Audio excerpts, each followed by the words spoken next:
Dahil dyan, nagsisikap yung mga operatiba laban dito sa paglaganap ng droga sa mga barangay. Isa itong story na makikita natin ngayon sa may Makati. Nagsanib puwersa ang droga at illegal na pasugalan. All in one. Dito mo malaman Erwin sa bawat lugar, sa bawat probinsya, munisipyo, o saan man yan, may istorya ang bawat komunidad. O makisilip tayo kung paano ginawa ang operasyon ng PIDEA. Ayon sa Regional Director ng PIDEA NCR na si Edwin Ogario, matagal na umanong kalakaran ng talamak na bentahan pilihan ng droga sa lugar. Pero takot ang mga residente rito na magsumbong sa kinaukulan. Base na rin sa intelligence report mula sa isang concerned citizen, 24 oras ang operasyon ng bentahan at paggamit ng shabu sa lugar. We consider that area as a Tiangge kasi anyone can go to those places, pwedeng palipat-lipat at gumamit doon. Sa isasagawang pag-iimbestiga ng operatiba na kumpirmang 3 bahay, tinuturing lungga ng pot session dito. Ang mga pasimuno ng iligal na gawain, ang mga may-ari mismo ng bawat bahay. Sa entrada ng San Antonio Street, madaling natutumbok ang bahay ni Romy de la Cruz alias Bossing, ang pinuno ng mga tulak sa lugar. Supplier din to ng shabu. Sometimes, may mga taong gumagamit din doon sa bahay niya. Katapat naman ng bahay ni alias Bossing, ang isa pang bahay na may pulang gate na gawa sa yero. Dito naman nangungupahan ang kanilang reyna na si alias Ludi. Si Ludi actually, nag-ooperate siya ng drug din doon sa area. At ang huling baraks ng buong kampo, ang bahay na ito na pinamumuna nila alias Jao, alias Ramil. Kung susuriin, selyado ang buong pinto. Dahil sa kapal na bakal ng gate, ang tanging maliit na rehas lamang ang magsisilbing butas dito. Ayon sa impormasyon, isang illegal na pasugalang ang nakukuplay sa loob nito bukod sa pagiging isang drug den. Ang information namin, nire-rent nila yun. 1,000 pesos a day. Sa tulong ng isang asset, isang buwang tiniktika ng Philippine Drug Enforcement Agency o PIDEA ang mga pasimulo sa pagpapakalat ng illegal na droga sa lugar. Para lalong mapatibay ang ebidensya laban sa mga hinihinalang tulak at pasimulo ng illegal na negosyo, nagsagawa ng test buy sa bahay ng mga durugista. Tulad ng dati, nakakasama ka rin naman sa mga drug operations. Maging malaking bahagi yung sinasabing ebidensya, dokumento na nakikita ng mga hukom, judges, kung anong tibay ng laman ng iyong dokumento para yung base sa video, yun ang magiging dahilan na bibigyan ka ng search warrant para may sagawa mo yung raid.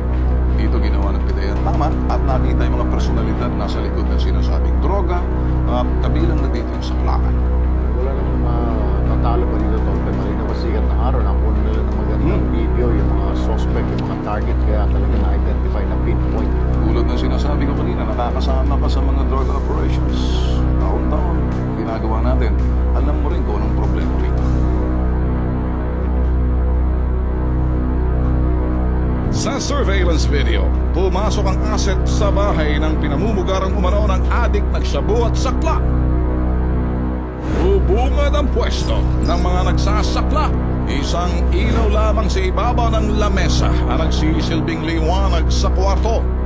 Habang ang mga mananayat nakapalibot sa mesa, ang ilang parokyano rito diretso sa isang pangmaliit na kwarto sa sulok. Sa pool sa video, ang nagaganap na pot session sa loob ng kwarto.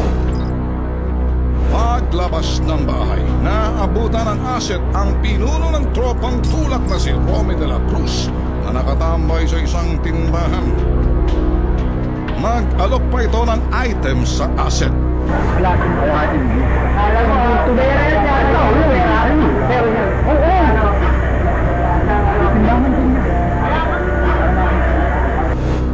Muling binalikan ang lugar ng mga operatiba. Sa pagkakataon nito, nakaharap na ng asset ang reyna ng mga bulak na si alias Ludi. Ganon din si alias Ogie. Sa bahay ni alias Jow sa pool din sa video ang pagja-jamming ng mga dorobong kasama si alias Ramil. Si alias Ramil, hustler sa kanyang ginagawa. Udyat na ito sa mga operatiba para isagawa ang paglusob sa mga lungga ng mga adik. Sa visa ng search warrant ay binaba ng korte sa 3 bahay ng mga target. Ikinasang Auckland Clash of Clans. Target ng operasyong matukis sa mga tulak na sina Romy de la Cruz alias Bossing, Maria Lourdes Castillo alias Rudy, Delphine Roque alias Ogie, Almid Amit alias Ahmad, Jao Magtang alias Jao at Ramil Suang alias Ramil. Pagka merong nagtatakbo ang kalabas ng buhay niyo magagandaan. Masusing pinag-aralan ang gagawing pag-atake sa kampo ng mga tulak ng adik. Mahirap pulihin yung mga tao kasi marami silang ginagamit na exit points na naka-disguise pa as walls. Parang false walls pero puro pala. Ito mga 4 to 6 inches of concrete na naka-frame sa metal. Ang hirap talagang gibahin pag magkakabulan.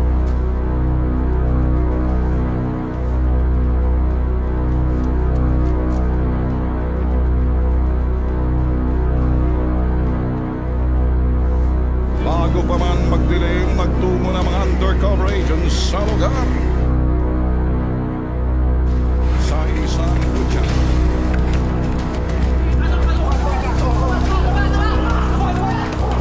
Sabay-sabay na umatake mga partiba ng pinday na kasama ang T3 Alliance sa 3 target na bahay. Mabilis na pasok ang bahay ni Romy de la Cruz alias Bossing.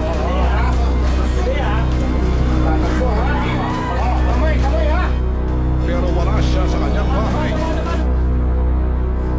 Agad din napasok ang ruta ni alias Rudy. Naabutan rin sa bahay sila alias Ogie at ilang parokyano. Maging ang financier ng grupo na si Vilma Manalan alias Vilma, present din sa lugar.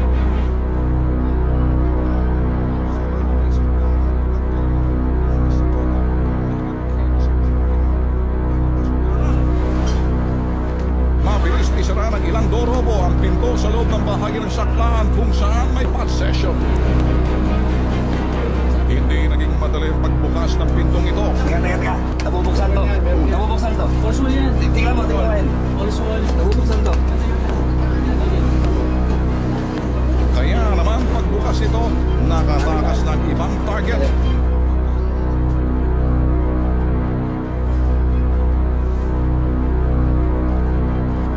Masusing hinaloghog ng mga operatiba ang bawat sulok ng bahay. Nasabat ang mahigit 100 gramo ng shabu at ilang drug paraphernalia sa bahay ni Ludi na aabot sa 300,000 piso ang halaga. Habang 2 pakete ng shabu at drug paraphernalia na gamit ng pag-possession ang nakita sa bahay ng saklaan at sa bahay ni Romy. Habang nakuha na naman ang 4 na supot na marijuana sa loob ng motorsiklo ni alias Akman.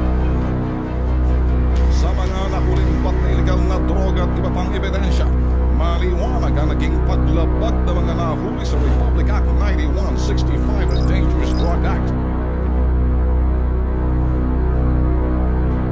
Bagamat nakatakas ang ilan sa mga target na sila Romy de la Cruz alias Bossing, Jao Magtang alias Jao, Ramil Suan alias Ramil, at Mael Amit alias Ahmad, mananatili naman silang wanted sa batas.